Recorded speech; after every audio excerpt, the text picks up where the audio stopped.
What's going on, guys? Hope you guys are having a fantastic day. Welcome to the channel. This is actually the first ever video for this channel, and I'm pretty stoked about that. Excited about it. Been trying to get this channel going for a while, and I'm glad that today's the day. So for this first video, I've kind of went in my head back and forth about what I wanted to do. I was going to do a full trailer analysis for Tears of the Kingdom, the newest trailer, but it is like the end of February now, and it's been, what, 3 weeks? Let me look. Yeah, it has been. It's been about 3 weeks, so it may be 3 weeks by the time I get this uploaded.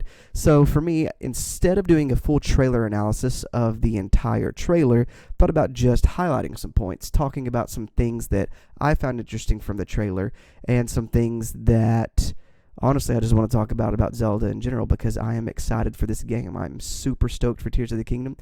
And yeah, so let's just jump into today's video, talk about some amazing things that I think are about to come, and let's do it. So one of the first things that I want to talk about, one of the first things I want to bring up are the enemies in this game. Now, we got to see some enemies that we've seen before with some new flares to them, like the headgear, what appears to be Molduga. Yeah, that's it. Molduga, I think. That's how we're going to pronounce it. Molduga. We got to see some new enemies, some enemies that I think are making a reappearance from Ocarina of Time and some other games. So let's jump into those guys real quick. We got these new flying guys that show up in one of the very first scenes of the trailer, and the cool thing about these guys is, like, later on in the trailer we see that they're not just this enemy that kind of, because it kind of, first of all, when I first see it, it gives off like this vibe of a Keese. Like, it's kind of annoying, but doesn't look super strong. I mean, I don't know. Maybe they're stronger than what I think they are, but they're flying around. But what really makes them interesting is later in the trailer we see them carrying around a bokoblin, which I think is super, super interesting. It brings a whole new kind of thing to it. It kind of gives me the vibes of, like, are you going to be able to shoot these, like, flying enemies out of the sky? Kind of like how in Breath of the Wild you were able to knock the bokoblins in the Master Edition off of the platforms. I wonder if we'll be able to do that and just knock out both enemies at once. Are these enemies going to be really fast at flying whenever they see you? Like, what these things will bring, I don't really know.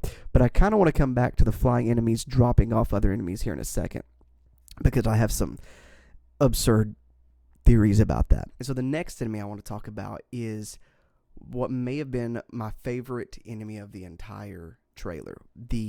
What it looks like the reemergence of an enemy that we have not got to see in a while, an enemy that every 10-year-old super fan of Ocarina of Time loved and hated all in the same time because it was in your nightmares, and that's the Re-Dead.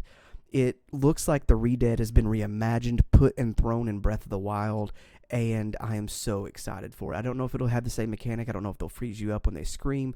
I'm sure they will. That's usually kind of the dynamic that enemy, that's usually the kind of trait that enemy has. But just seeing their presence possibly being in Breath of the Wild, even if it's not them and it's just kind of some cousin to them or something like that, I think it's cool to see a possible representation of them in this game, and I am extremely excited about that. We also got to see some possibly new Lizalfos. Whenever they are down under the ground and the bokoblin is mining, we hear Ganondorf's voice, we see these Lizalfos, and they look redder to me than anything that we've seen in Breath of the Wild. And it makes me wonder if they're, like, flowing with malice. Is that malice on them? Is that just their skin tone? If it is malice, is it some kind of iteration similar to what we've seen in Age of Calamity, which I do know is not canonical, but, like, that doesn't mean that they can't take things and elements from that story, or maybe Age of Calamity took things from this story, actually, because it's been in development for a really long time. But I thought that was super interesting. So maybe a new Lizalfo type, but I guess we'll have to just wait and see. We also got to see these boss bokoblins, which I think these guys are very interesting. They all we got to see was like a blue one, so I don't know if they're all blue, but I would assume that they all come in the various different types: black, boss bokoblin, the blue, and just the red and the base level, and possibly, who knows, maybe silver and gold. But I find it very interesting because it appears like in one of the scenes, whenever the boss bokoblin blows the trumpet, that the other bokoblins surrounding him are doing like the same animation and the same motion. But I also noticed that the background still had the blood moon in the sky, which makes me wonder if in this game, when a blood moon occurs, because I don't know if it'll occur the same way, maybe it'll be more story driven and not so much random, but if it is random, like, will re-dead enemies come back to life that you've already beaten? Will enemies come back to life that you've beaten previously, like in Breath of the Wild? But also, will enemies just be summoned out of nowhere? Like, this boss bokoblin, a blood moon happens, Ganon's power is surging, and the boss bokoblin takes an advantage of that. It blows the trumpet, and then all of a sudden, out of the moon, out of whatever, Malice is maybe nearby, maybe some of it comes pouring out of Death Mountain, whatever the case may be, and it surrounds this boss bokoblin, and all of a sudden these guys spawn, and they do this motion maybe out of the spawning and like just come at you. Or maybe the trumpet just allows him to like completely control them, and he's kind of like got them brainwashed, and they're just kind of doing what he's saying. I don't know, but I find it interesting to think that this boss bokoblin is like able to control these guys in some way, able to kind of boss these guys around, but yeah, we also got to see the stone golem-like guy that is up in what appears to be the Sky Islands, and I find him very interesting. I don't necessarily know that I think he's enemy. He's got the green energy flowing through him, and most enemies in Breath of the Wild, even whenever the Guardians in Breath of the Wild were taken over, they flowed with the red Malice energy, and then whenever things weren't corrupted, they were just blue. So I find it very interesting that this guy is green. So I don't necessarily think he's an enemy. Could be like one of the trials that we've seen in the shrines in Breath of the Wild. Maybe it's one of the strengths of the test of this game. Who knows? Only time will tell. But I think it's very interesting that this guy's here, and I do find it very interesting that he's flowing with the same green energy that's flowing through Link's arm. So I don't really think he's an enemy. Now, some of the next things that I'm going to talk about, like, don't get me wrong, I was really excited about the Redeads, still am, but these, like, that was for, like, nostalgia purposes. These things get me excited for, like, what could come in Breath of the Wild. And I guess I'll just jump into them. So the first one I want to talk about is what appears to be a group of Moldugas. Like, I remember my first encounter with the Molduga in Breath of the Wild. I think it was the king one that you fight whenever you, like, get the expansion pack, the DLC, and I hated that guy. I hated fighting him. I don't know how I avoided a Molduga up until that point. I think that I had just, like, been just trying to beat the main part of the story up until then, hadn't explored much. But to imagine fighting 5-6 of these guys at once, that is absolutely absurd, but I'm also here for it. Because one of the comments that I heard a lot from Breath of the Wild, that a lot of people felt like towards the end, after they had gotten everything, that the game was easy to beat. I want this game to be a challenge, and fighting 6 Moldugas, I think, would be a challenge. And then the next thing I'm going to talk about, I think, would even be more of a challenge. So we see, and this absolutely got me excited whenever I seen the trailer the first time, the 3-headed dragon on the bridge, which I think is like some iteration of a Gleeok. What I'm just wondering is this guy going to be an overworld boss? Like, is this guy going to be like the Lionels, Talus, Hinoxes, all those guys? Because if this guy and some other enemies, like, become our overworld bosses, I think, for one, that gives the game so much more variety for types of enemies, but also the potential for such killer enemies, for such deadly enemies. Like, what if Lionel's, Hinoxes, and Taluses, Stone Taluses, and all these guys are like the low end of what the enemy actually is? What if these new guys are like all steps ahead? And then I even got to thinking, you know how like the flying enemy earlier on that we see in the trailer ends up flying around a bokoblin?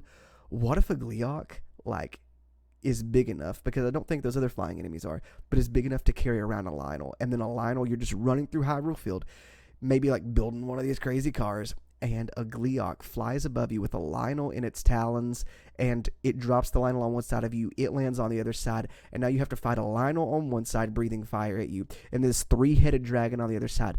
I want this game to be a challenge, and I think that it's very possible that it could be. And of course, this is just like me thinking what kind of cool possibility it would be, but like, I hope that they're overworld bosses, and I hope that we get challenges like that. Get to see.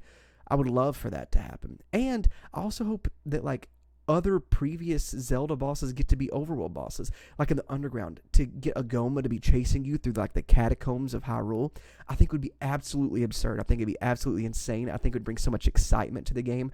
I think that it would bring so much fun to the underground world. To like for the underground world to have its own overworld bosses. The Sky Islands too.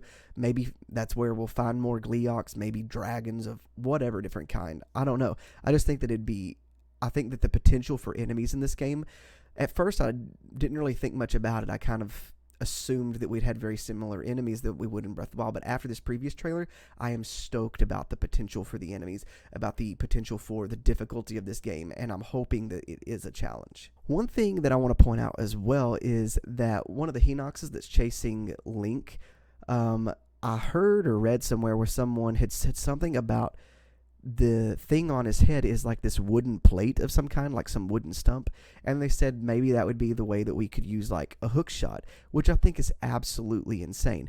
The Hinox's weak spot is its eye, and so if you could like use the hook shot to either bring you closer to the eye, or maybe if you could weigh yourself down enough to like trip the Hinox, knock it down, and attack its eye. You know, I don't know if that's the possibility. I don't even know who said it or where I seen it at, but like, whoever had that idea, props to you. Like, that is an amazing idea. I think that would be freaking awesome, and I really hope that that actually happens. Then we get to see the king of mummification himself, Ganondorf. After the green hands let him go, he's rising up, his bones are popping, he sounds like he needs a chiropractic adjustment. I know I probably would after being there for thousands of years. And he's raising up, and we get to hear his voice in this trailer. We get to hear, I ain't gonna lie, the first couple of lines I was like, is that Ganondorf? And I really didn't care for it, but as the trailer went on, the more intense the trailer got, the more intense his voice got, the more I fell in love with the voice acting for this character, and I am so excited to explore his character in this game. And one thing that I want to kind of bring out, and I want to know what you guys think, there's this little scene where we see kind of the edge of the castle, and we see malice spewing out from behind it.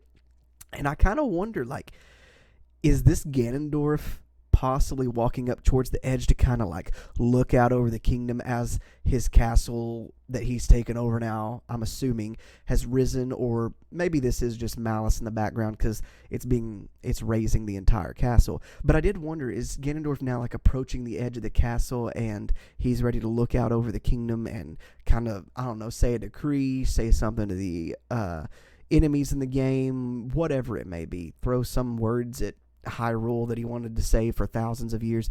I don't know, it's just an interesting thought. What do you guys think? Do you think he's doing that, or do you think that I'm just crazy and it's literally just the malice lifting up the castle? So the next thing I want to talk about is the customization and building in this game. Now, we don't know yet how extensive this is, but just based on what I can see, seeing that everything seems to be held together by this glue, there's different parts that we can put together. I think there's going to be an endless way to do this.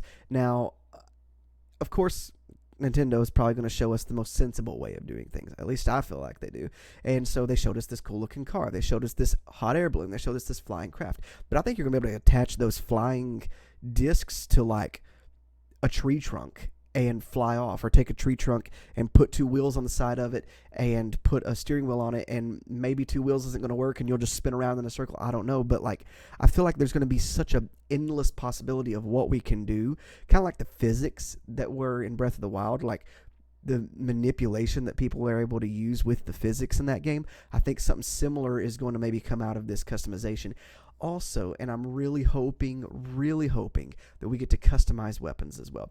I don't know that it's going to be the same exact way. I don't know if we'll go to Smith. I don't know if we'll do it ourselves. I don't know what it'll be. There's a couple of weapons that look like they could be possibly customized. They don't hold together by like the same green glue or anything, but they don't necessarily look like they're meant to be together, kind of like the thing that Link fights the Stone Talus with. And I think I heard, maybe it was Zeltic mention, or maybe it was Nintendo Black Crisis, the spinning shield fire thing, Bob, that shoots, you know what I'm talking about, the flaming shield Um, those could be like made weapons, and I think that really opens up a new realm of possibilities as well, because like, are we able to just literally throw anything together? Are we able to are you able to like make a bow slash sword? That's me getting a little crazy. That's probably not going to be a reality, but I do hope we get to customize weapons to some extent, and I hope it goes even farther and we can customize clothing more than what we could in Breath of the Wild. I think it'd be cool to like be able to throw, you know, little gear onto different outfits, not have necessarily like, okay, the Zora's tunic in Breath of the Wild had like the silver plated stuff and it went with the Zora stuff, but like maybe to take that off and throw on some like belts and leather and things like that. I don't know. I just think it would be kind of cool. Maybe that's just me. Maybe that's too much. Maybe that's something no one else would want. Maybe it wouldn't be worth their time. I just think it'd be cool. So I do want to talk about the dialogue real fast. And so Ganondorf's voice, we finally get to hear that for the first time. I already talked about it a little bit, but we get to hear his voice and we hear how angry he is, how mad he is, how furious he is at Hyrule.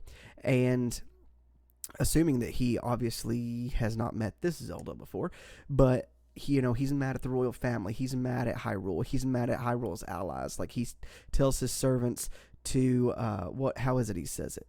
Eliminate this kingdom and her allies. Leave no survivors. He says, eliminate this kingdom and her allies. And it makes me wonder, too, because we see new enemies in this trailer and kind of like, it all seems like it might be kind of tied together. His rising from his mummification state and then the blood moon and all these new enemies. I wonder if being held back not only held back his power, but also held back the ability he had to summon more powerful enemies. And that's why we didn't get to see like Redeads, Gleeoks, and others in the previous game. But I love his voice. I love the dialogue that we've already gotten, just that little clip. And like I said earlier, I am ready to just take this character and figure out everything that this game has to offer about him. But the dialogue that I found it really interesting was Zelda's. Whenever Link's up on top of one of the Sky Islands, Zelda says, "But Link, I am not sure you'll be able to stop him." Now, the first time I was watching this, I'm talking like when the Direct was playing, I had got home after work and watched it, and I had been spoiler free and everything, and I seen this, and I'm telling you guys, I got like chills, because like, this is the dude that just slumbered for 100 years, saved the entire kingdom, saved you, and now you're doubting him. Like, what is going on in this game that Zelda is doubting Link and his ability to be able to stop Ganondorf and to stop this? Like, is it because this isn't the Calamity necessarily anymore, but like full on Ganondorf, or what's going on? That to me rose a lot of suspicion. It makes me wonder, like, what does Zelda know at this point in the game? What does she fear? And I just find the whole thing interesting, and I'm excited to see what it is that she thinks that Link can't stop, or what it is that is so big that this guy that she saved the kingdom with, what she doesn't think he'll be able to stop. So I found her dialogue, to be honest, very interesting. And then Zelda says one more thing closer towards the end. She says, "Please, lend him your power." Please lend him your power. And this is right as, of course, she's probably not saying it in the moment, but the trailer is showing it as Link is jumping off of the edge, trying to catch her, and he has just thrown down the Master Sword, his hand is corrupted, and all that. Now, I don't know who's saying this, or who she's saying this to. I don't know if she's saying this. Some people think it could be Fi, whatever you want to say. Some people think it could be the mysterious character that we see halfway through the trailer. It could be anybody. I don't really know. To be honest, I don't necessarily... If I had to lean one way or the other, I think it would be the green hand that helps Link's hand, heals it, makes it magical, whatever it does. And I think it could be that character that she's talking to. But other than that, like, I think it's all kind of even playing field for anybody else. Now, I do want to mention real quick, though, a lot of people think that Zelda dies, and they think that this is kind of proof of it. I'm going to be honest, I don't think so. I do think that it's a possibility. I'm not throwing it completely out the window. I'm not saying it can't happen, But if it does, I think that we'll either be able to revive her or that her spirit is kind of with you for part of the game. I do think she'll still be revived later on, even if it's just her spirit through the game with you. But what I think is more likely is Link probably doesn't catch her. She falls down farther underground. That's when you separate, because usually you're not together through the whole game. Now, this is wishful thinking, but I would love for her to be playable. I do know that in some of the art that they showed us, some of the concept art for Zelda, she is holding like the new looking Sheikah Slate. Looks a little bit more like a Switch than like a Wii U. And I think that's possible that it means that she gets the Sheikah Slate abilities now. She can use the powers that the Sheikah Slate has. Maybe. Don't really know that. That's just speculation. But I would love that. Whether she gets to use the Sheikah Slate or not, I would love to just play small portions of the game as her throughout the story. Don't necessarily think that that's happening, but, a guy can dream. But I do think that they will be separated here, and I do think that it'll be maybe a while mid-game, into game before they get reunited. But I don't think that Zelda dies. That's just my take on it. So the last thing I want to talk about is this mysterious character that we see about 2/3 of the way through the trailer. Now, I don't really know who this is. I have a couple of different theories, though, of course. And so I do think Zelda's a possibility. I think that some people think that this is Zelda maybe after she has died now as a spirit.